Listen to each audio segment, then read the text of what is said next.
So this is called Uncapping the Recap. And what this is about, what brought upon this whole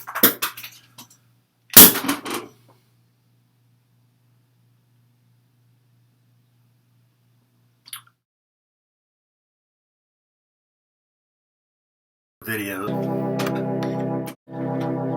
About 2 months ago, I was driving home from an excursion. The day before, I had got up at 4 a.m. I had gone to Decatur, got there at 6, left there by 8, buying, selling, trading. Actually, I just traded and sold albums. Then got down to Centralia, traded for a cool poster. Got a couple records. I sold a lot of records. Went down to Carbondale. Did some selling and trading down there. Went to Marion. Never again. I've traded with them before, but they've changed a lot, and they depend on taking advantage of people and not trading fairly anymore. So, Marion's out of the question. Go to my friends, make some homemade pizzas, and drink some beers, listen to some albums. Get up next day. I'm in Decatur by 8, I think, and made a huge sale. Made several $100 and a trade, and then started driving home. As soon as I hit the highway, car starts shaking and vibrating. I had a mentor, Dave Johnson, once said, the car started acting up when you're driving, don't turn it off, keep going. That's within reason, of course. It's not on fire or nothing, just the engine's shaking hard, the engine's revving hard. You know, probably just need to put some gas cleaner in. I got some in the trunk, throw it in when I get home. So, it was a rough ride for 2.5 hours home. Way home, as soon as the car started acting up, it probably wasn't 3 minutes later, I thought, what the hell was I doing 20 years ago? Just thinking, exploded in laughter. Because 20 years ago, almost to the day, I was driving 18 hours straight from Abilene, Texas, all the way up to Peoria, Illinois, with a clutch and a transmission going out. It was the death knell of a national tour with a book I wrote and self-published. Best friend was with me, who I'll refer to as Slaw. And I kid you not, freaking as soon as Slaw and I are pulling up toward his place, 3 blocks out from his house, the stick is frozen. There's no more shifting. Coast right to his house, 3 blocks down, half block up. I was demoralized. I mean, I was totally, I couldn't believe I'd have to cancel half of what I felt was my purpose in life, you know. I was 24. I had just written and self-published this book. This was the book I took on tour. These are the poems that I'd read depending on who was there, present, what I thought, you know, if it was an elderly crowd, younger crowd, what are their politics, what are, you know, you read accordingly. I felt, you know, out of the, I think there's probably about 435-page book. It's a novel based on a 100-line poem, and under each line of the 100-line poem there's 3 or 4 short stories, essays, analogies, or poems describing the main character or those others that are mentioned, how they see life or experience life or in life. And there's probably, I don't know, at least 600 poems in here. There's probably about 24 that were standards. Some of them I had memorized. Slaw goes back to the barges to work. I cancel my tour. It just was so disheartening. But Slaw lived up to what he said. A true friend lives up to what he says. Says, anything goes wrong with this trip, Dust, anything with the car, I'm half in on it. He threw down hundreds of dollars. He was good to his word. Got the truck fixed. He said, and this was years down the road, just hanging out. He said, you know that trip? That trip was when I began to live life. And it hit me like a ton of lead. Because that's when I started living life, was this tour. I'd spent 6 years writing this book, spent my savings getting it self-published. And the tour kicked off with Peoria. Did a poetry reading at One World. Jerry Brewer, this elderly black gentleman, he liked hearing my poetry. He bought all these refreshments for people and stuff. Really cool dude, unexpectedly. Just, it's like, this is your opening, man. Here you go, fly. And I want it to be the best for you. So he provided all these drinks and like cookies and things, just nice little refreshments for people that were willing to sit for 2 hours and deal with the poetry. My Uncle Mike was snoring. I was laughing my ass off. But between poems. He was so tired he couldn't. He's a badass worker though, so he gets tired. You know, unless if I was screaming out in chains or something, he'd wake up an alarm, you know, but anyway, from there, I had these flyers made. My stepdad has been instrumental in my life. He got me my first drum kit. My drum kit's grown since then. I bought my Uncle Darren's off him. Father Darren is a priest now. But I bought this kit. He had 2 good kits. This one I got back over 25 years ago. But I've washed a lot of the bloodstains off. I bleed sometimes when I play. But anyway, this is my stepdad helped me design. The book's called A Sermon for No One. And it says, excerpts will be read by the nomadic poet. This could quite possibly be the most powerful, moving poetry reading you'll ever witness. National tour will be available for purchase at, and then I would write the venue I was reading at, and at the time that I'd be reading it. So the first place to get one of these was obviously Peoria, and then the second place was Madison, Wisconsin. And talk about a cool town. Never been there before. I had never really road tripped. I mean, I've lived a lot of places in the country. I've lived a lot of places in my life, from one coast to the other. But at that point, I had lived in New Hampshire. I lived in Pennsylvania. I lived in Ohio, New York. And but Illinois has always been home base, and I hadn't really driven that much. So anyway, Madison was cool. Going in there and get up to this place where I'm supposed to read, and there's nobody there. The place is loaded with flyers. Mine's like hidden under piles of stuff. Just one person showed. It happened to be my aunt who lived in Milwaukee, and that was cool, man. I mean, you talk about demoralized. I mean, just like, there's nobody here. I mean, I've sent these things out. I have called.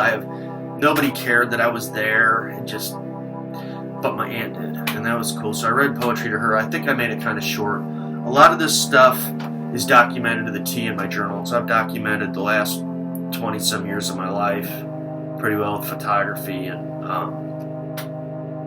I have a lot of photos of this tour. Photography and journals. My journals are pretty detailed too. So what you're getting here for the Uncapped Recap is just a general. I'm not even going through my journals. I'm just going off the top of my head. So from there, I think Slaw and I go to Minneapolis. I think it was Minneapolis, and that was okay. Music was a huge thing for him and I. It was a bad thing for him because he placed his CDs on top of the truck before we left, and face lit off. And I've never seen anybody get so upset about music. I mean, the things that he said, I'm gonna have to repeat here. We are going to the first fucking Circuit City, and I'm gonna buy every fucking CD in there. Fuck! Fuck! Fuck! And I mean, he's crying and shit. I'm just like, dude, settle down, man.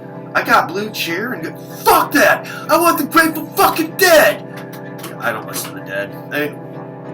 Black Crowes. I didn't like the Black Crowes then. I like some of their stuff now because of it's very sentimental. It reminds me of those days with my friend, you know, and other friends too. It was cool. So anyway, every town we drop into, we go to music stores. That's as important as this tour is, and reading in each place, searching for music is another one. That's just as important. So, Minneapolis was okay. Bismarck, North Dakota that has to be where the Twilight Zone show was, where the guy's in the city and there's nobody there. We get into the outskirts of North Dakota, hit a CD shop first thing.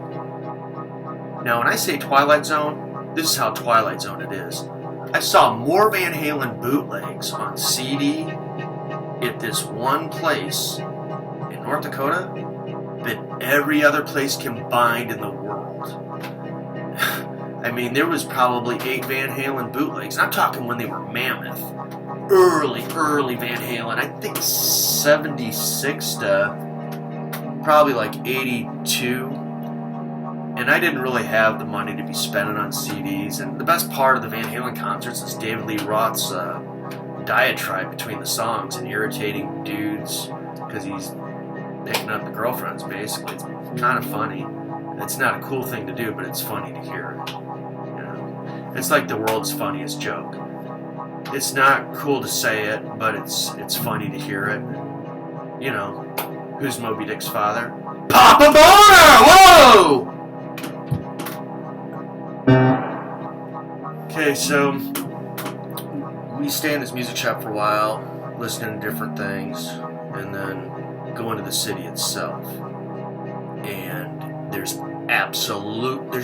all these like skyscrapers, big tall buildings, not a single person in the street, not a single car parked anywhere. Get to this coffee shop, and I was treated well. I was treated super nice by these people that owned it, the people that were there. They were attentive, they loved it. Got fed and got some beverages, you know, like whatever coffee or cappuccino, Slaw and I wanted. You know, it was cool. And he'd give me critiques.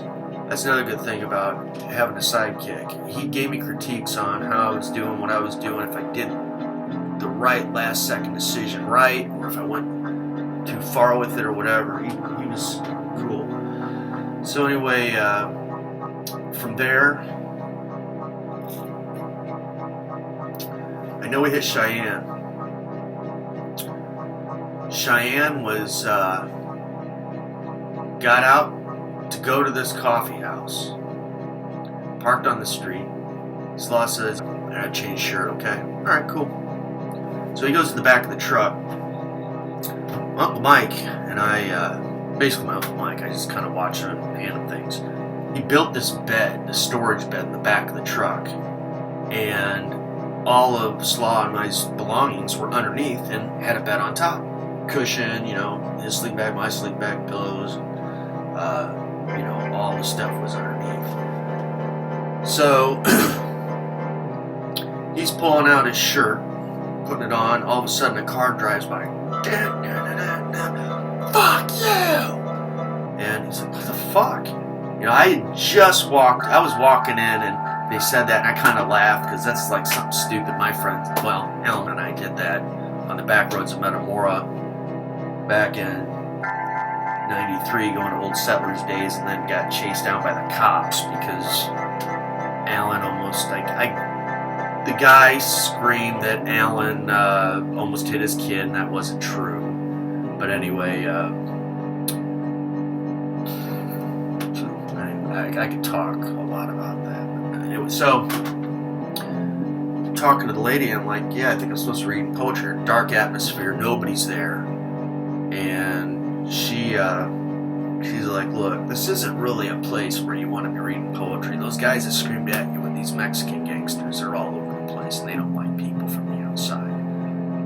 She's like, you can read poetry if you want to me, and all right, I can. So I read a few poems, and I think Slaw and I left. My journal would definitely have the details on it. So I think Slaw and I left after maybe a half hour. She also fed and gave us, drinks and stuff. It was cool. Seemed like it was on its last leg. I know we hit Colorado Springs, played drums on a drum set for a band, and got corrected. I read poetry. Denver, I think Denver was cool. Well received there. Went to July 3rd, driving from Denver up to find this ghost town called Redefia, because I wanted to spend the 4th of July of 1999 in a ghost town in complete freaking American freedom. You know what I mean? So I wanted to be in this ghost town and celebrate. I got my homebrew, made a bunch of wild berry beer and stuff. So didn't realize how hardcore it was driving in the mountains. I'm good with stick. Slaw isn't. And this is basically what destroys the trip is the 3 hours or however long it was where he was shifting up and down the hills. He grinded that clutch now. But I have no problems with it. I have no regrets. Everything worked out. I was too tired to drive, and he had it.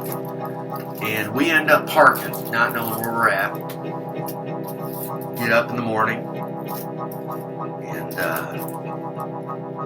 we happen to be right in the below in the valleys, this ghost town, Redefia, and he goes first and bathes in the cold, freezing cold mountain stream. It's like as cold as Lake Wildwood spillway water. I mean, it's freezing freaking cold, 34 degrees year round. Anyway, maybe 33. I don't want to over-exaggerate, or under-exaggerate for that matter. So, he takes his little shower, and I go take one after he's done. I got pictures of us being in Redefia and seeing all the buildings and stuff, drinking home brew. It's July 4th, and so then there's this noise. We might have camped there. I can't go to the journal. I can't remember. I just remember one morning there being this noise after bathing. There's this noise. It sounded like the freaking apocalypse of souls just coming. I mean, just like, but really amplified. And just a sound that I've never heard before. It was pretty freaking amazing. And the look on my face was, uh-oh. And Slaw's like, what's that? I don't know. Let's get in the truck and get out of here. So, getting in the truck, pull out to the road. Here's these cowboys and cowgirls on horses with lassos. And behind them are hundreds of thousands, an army of sheep, hundreds, thousands of them, for miles behind them, going up and down the... Amplify that by freaking hundreds of thousands. It sounds like something out of the apocalypse, So they're like, hey, you guys better get out of here. You're not going to be leaving for another 8 hours at best. Thanks for the fair warning. Pull it out of there. And go to the Continental Divide and stop and go potty, and got a cool picture up there, and then went to Portland, Oregon. Jimi Hendrix. I think I did a reading in Portland. There was also Jimi Hendrix's grave, and it was very important for Slaw and I to drink homebrew at Jimi Hendrix's grave, so we did. And that was a really cool experience. I won't get into the details, but there was a guy that was like a caretaker that always watched over Hendrix's grave to make sure it didn't get desecrated. Asked him, hey, look, when we finish these bottles, homebrew, can we just leave with Jimmy? He's like, yeah, heck yeah. Let me get you one, boss. So, anyway, I don't remember if he accepted it or not. I think he might have said that he didn't drink. I don't remember. Journal. But anyway. So, then my friend wanted to go to Vancouver. I did not want to go to Vancouver, but he's on the trip. He's got to do something he wants to do. Besides watch his friend read poetry, which most people don't care. So, get to the border. That was a huge fiasco. Man, that angered me. Had to unpack the truck because of my stupid ass. Security's like, they ask all these questions, and then they get to the one, you got any alcohol or drugs or anything on you? No. Yes. No. Yes. I got a 6-pack of freaking homebrew, and you can't take that over with you. We're going to take apart your car. It was hot. About 2 hours later, they're done looking, and they're like, here's the deal. You can go through, but you got to repack all your shit. Man, Slaw was so freaking pissed. You idiot. All because they were going to let us through, you moron. Wah, wah. So anyway,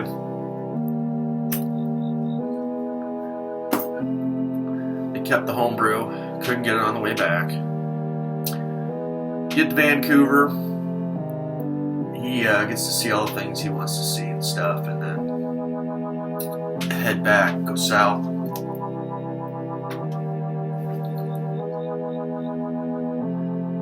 Had a little bit of a explosion. I don't do well with racists, and some people got a little racist with me because I had long hair. You know, I don't like that. I don't like racists. I don't like people that discriminate. Anyway, so I had a little freak out. And, you know, Slaw made a lot of sense. I mean, with what he said to me, and I will never forget it, and I'm not going to repeat it. But what he said made a lot of sense. And the way he said it was so innocently powerful. And, you know, I never will forget that. No matter how pissed off I was, that totally stopped it all. It was just like an arrow to the heart or something, you know. It just made sense. So,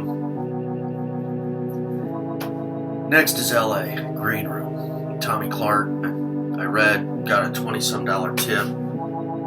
Fed, beverage, the whole thing.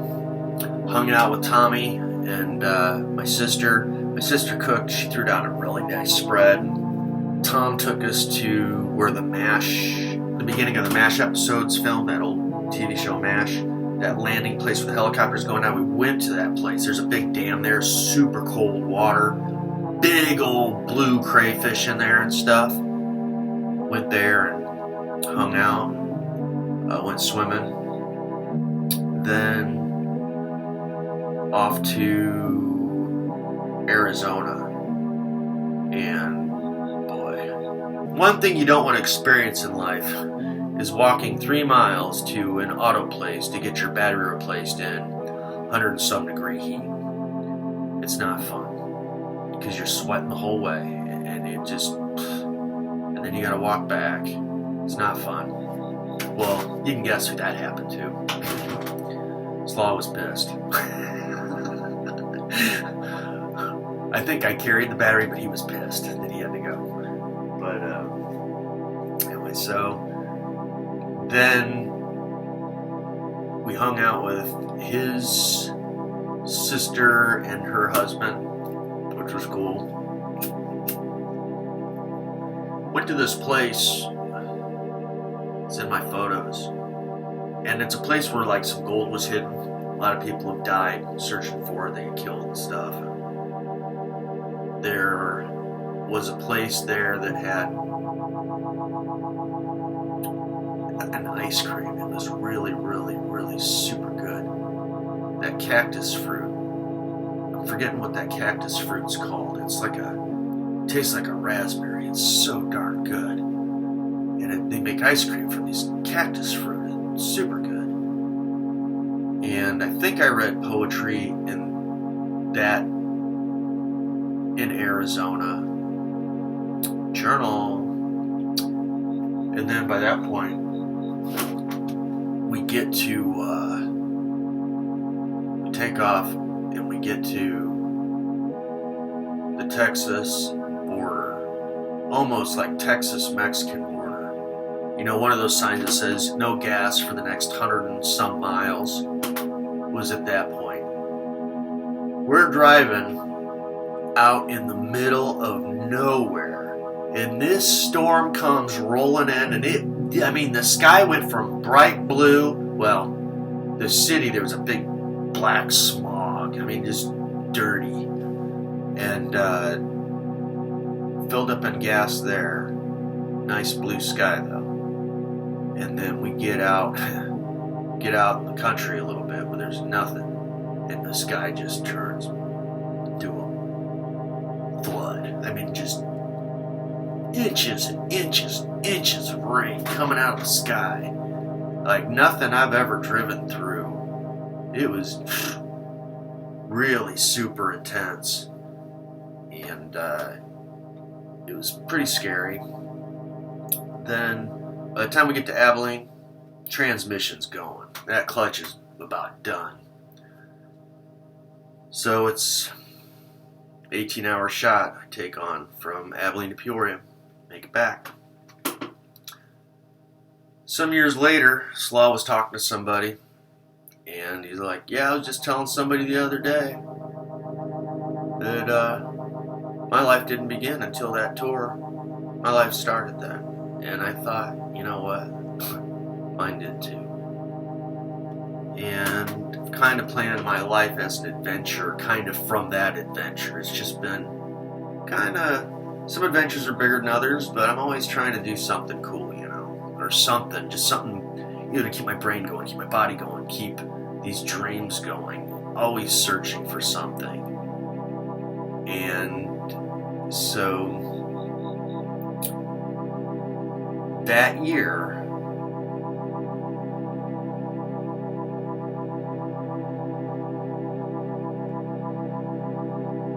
yeah, 1999, I think that was my first time in Europe. I went to Bavaria. My boss, who was a mentor of mine, he would let me take off work. I was his best driver. They still say I'm the best driver up there in Purgatory. The place where your soul gets cleansed of all of its sins because it's so frustrating from the mismanagement. Anyway, back when it was actually managed by somebody that could handle the managing and not mismanaging. My boss, he said, hey, whenever you want off, just ask for it, you get it. I could take off for months at a time, do the tour, or go travel Europe. I think one year, it was great. It was really cool. And this mentor of mine, I also rented a room from him. And I'd either live with him, I'd live with Slaw, I'd live with CJ, I lived a lot of places in my life, a lot of times. A lot of good friends out there. Anyway,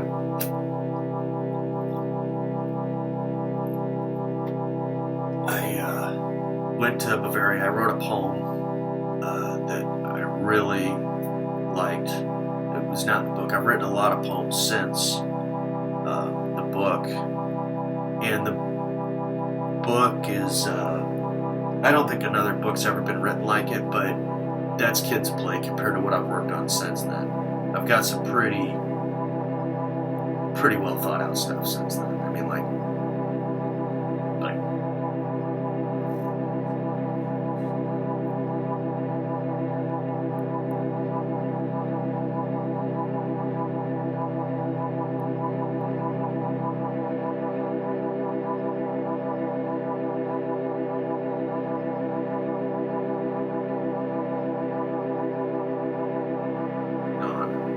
I've kind of just stopped working on my better writings.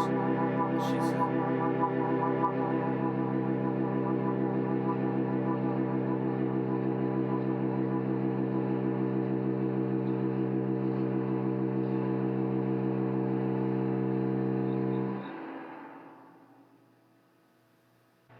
Not another brainstorm.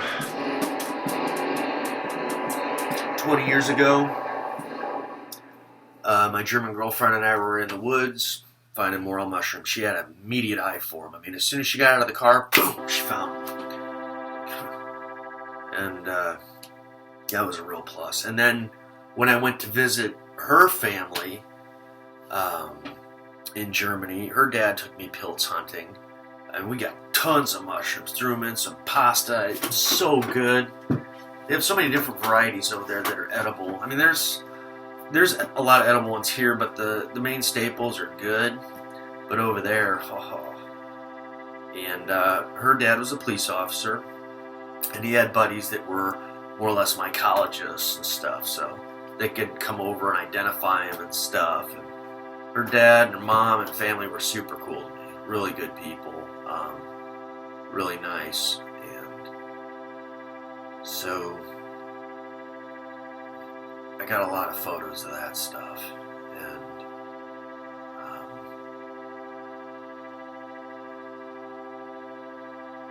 2000, I traveled Europe with that lady, and that was cool. That was super cool. And I got a lot of pictures of that, journaled that, and I went back there that winter. Well, I don't know if it was 99 or 2000.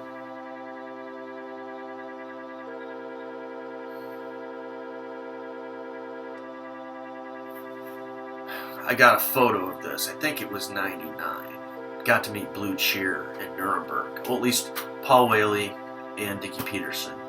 Got to interview them all day long. Drank some schnapps with Paul Whaley. Smoked some pot with Dickie Peterson. It was a good time. It was cool. It was nice interviewing those guys. It was cool.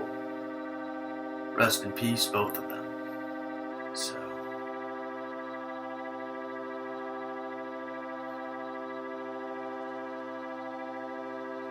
I have a lot of notes for this. I'm just wondering what direction I should take.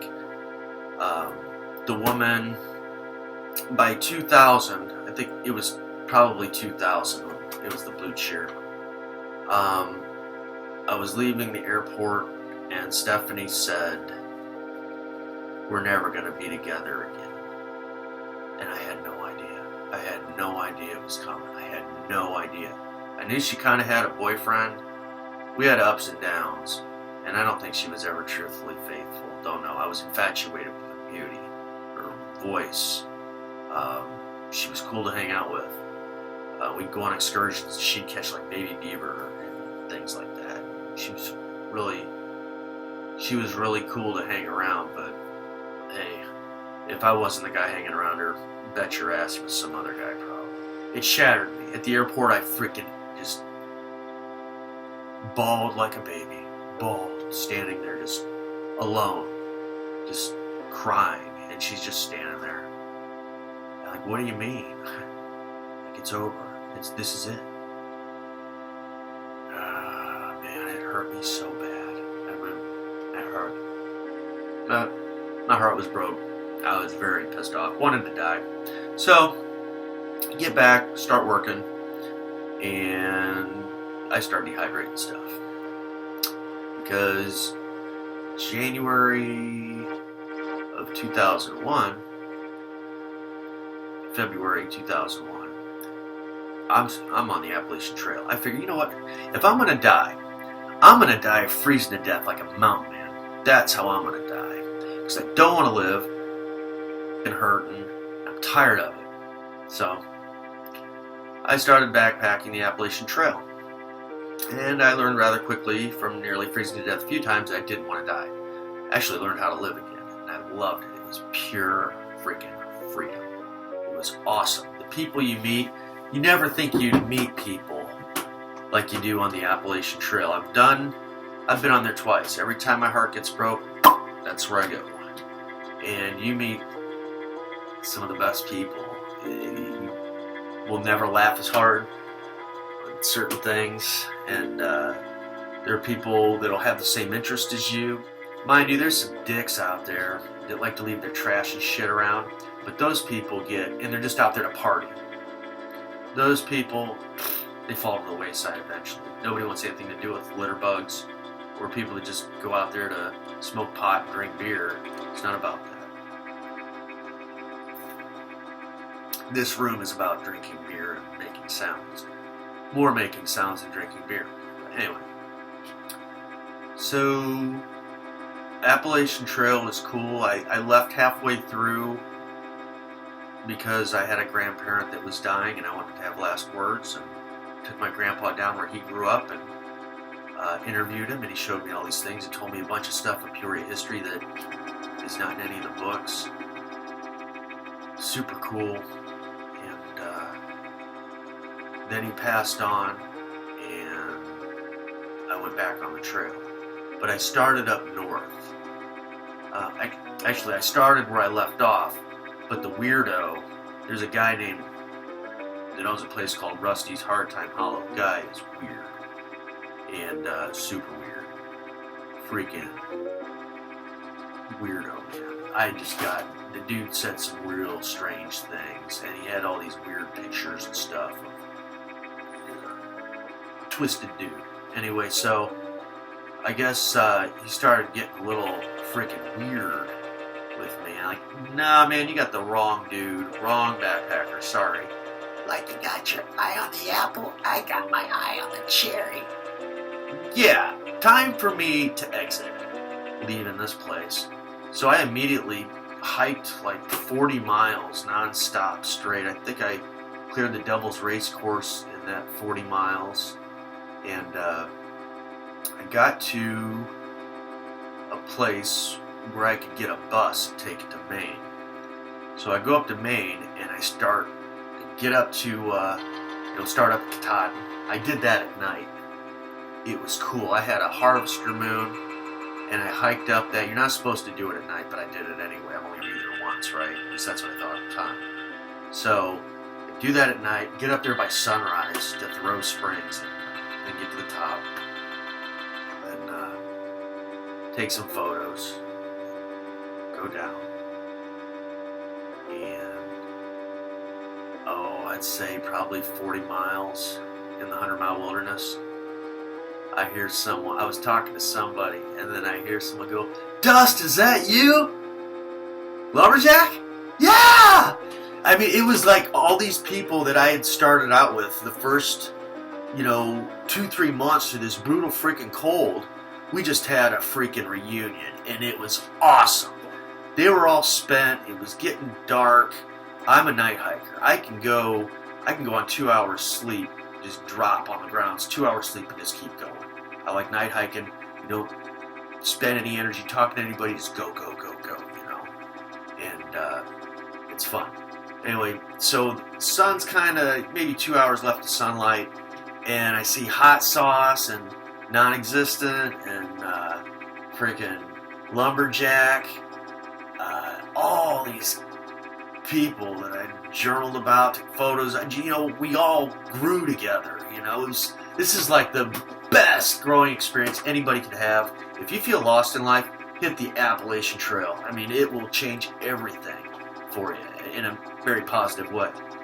So it was great. I mean, I had to take everybody's picture because they were all different. When they started, they were all shaved. Now they've got beards, and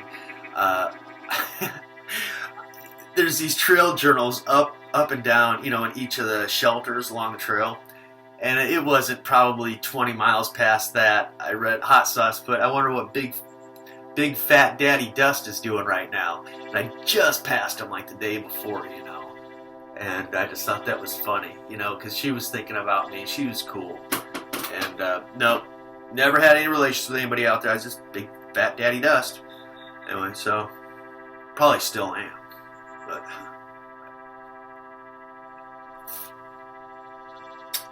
so I made it down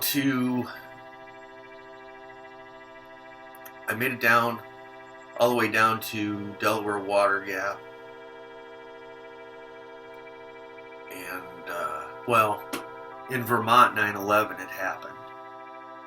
And I could really go into that. That was very, very, very, very, very surreal.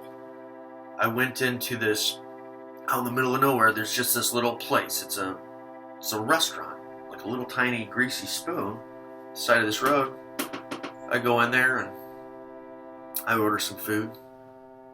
And I look on the screen and it's showing, it's a TV, and there's all these people jumping from this building and falling. I mean, stories, just falling to their deaths. It's not showing a splatter or nothing, but you're seeing that they're keeping this probably 15 feet off the ground, and you're seeing all these people going. You're seeing this building. I'm like, what is this? The next Arnold Schwarzenegger movie? She's like, no, it's World War III. And we're defenseless right now because our National Guard in Vermont is patrolling the country. And we are being, all these rumors were going on, what happened. And I couldn't believe it. I'm like, could I make a phone call to my mom? And my mom was pregnant. So I get on the phone. I think my mom was pregnant. I'm trying to call my mom. Twins. No way, not getting through. Phone's busy. There's not gonna get through. The phones are they're all crippled. Too much calling from all directions and stuff. So that was the first time in my trip that I couldn't hike to a song or a beat in my head. I mean, I normally go like Bud Club speed by Fear. I try to keep that pace. And I think the first song that came to my head was The Beat Goes On, Vanilla Fudge, a very slow, their slowest version of it in that album. And I think it was that song because the beat of America will go on. And I expected the next mountain somebody be screaming, Wolverines! Throwing me a gun, and off to war. I go to protect my country. And all these awesome people that I had met for the last 15, 16, 1,700 miles of backpacking. Put my life down for them any day. So, didn't happen. So, get down to Vermont, get to Massachusetts. Got stalked by a bear for a while. That was fun. That was at night. Flashlights going out. Literally an uphill battle. Got down to the Delaware Water Gap eventually.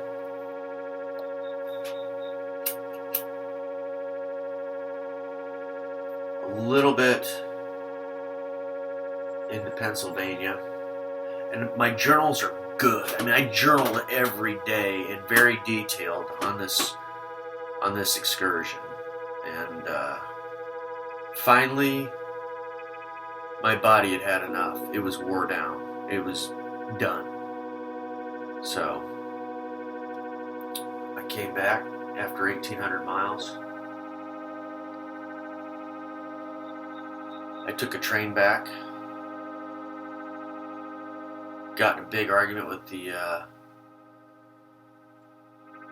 I went to New York City to volunteer to help with the 9/11 stuff. And they wouldn't let me help because I didn't have a union card. But they were letting other people help, like they drove from Mexico to help out. That's fine. Well, let me help out. Because I have my body weight on my back most days. So, anyway, that didn't happen. Didn't get the help. And eventually hiked and ended up going to, and I just had enough. Got to Philadelphia, got on a train. Train stops about 2 hours out from Philly. The conductor goes, you smell that I had my boots off. Okay? So get your boots on or you're getting out. I'm like, you know what, dude? I tell you what, if you want to give me the $150 back for this trip, I will gladly walk home. Because I've just done 1,800 miles up and down mountains and I've got a flat road to walk all the way home now. 800 miles? Flat ground? Nothing to it, boss. Well, I'm not going to pay you that money. I'll put my boots on. Just leave me alone now. That was that. It's more precise in the journal. You guessed it. I've overrun the time now. This is just the first one. Sorry if this is stupid.